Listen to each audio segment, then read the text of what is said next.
Welcome to Pindar Poetry. We hope you learned something new.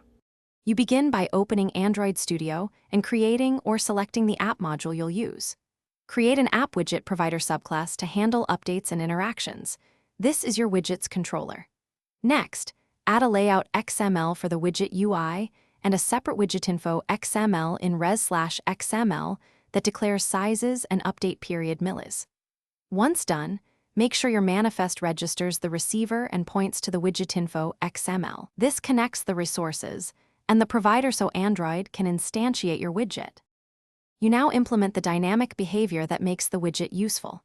In onUpdate, you build remote views, set text, images, and pending intents, then call App Widget Manager. Update App Widget for each widget ID. For clicks, attach pending intent to view ID so taps launch activities or services. If you need periodic work, schedule via Alarm Manager or Work Manager.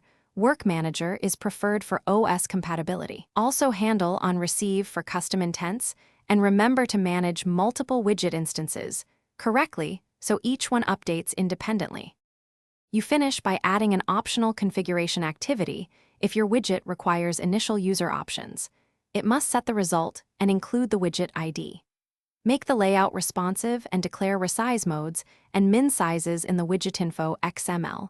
Then install and test on real devices and emulators with different screen densities. If something fails, use a dblogcat to view exceptions, confirm your receiver is registered, and check pending intent flags and permissions.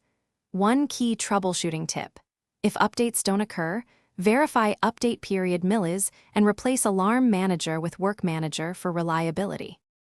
Thanks for watching. Consider subscribing if we helped you.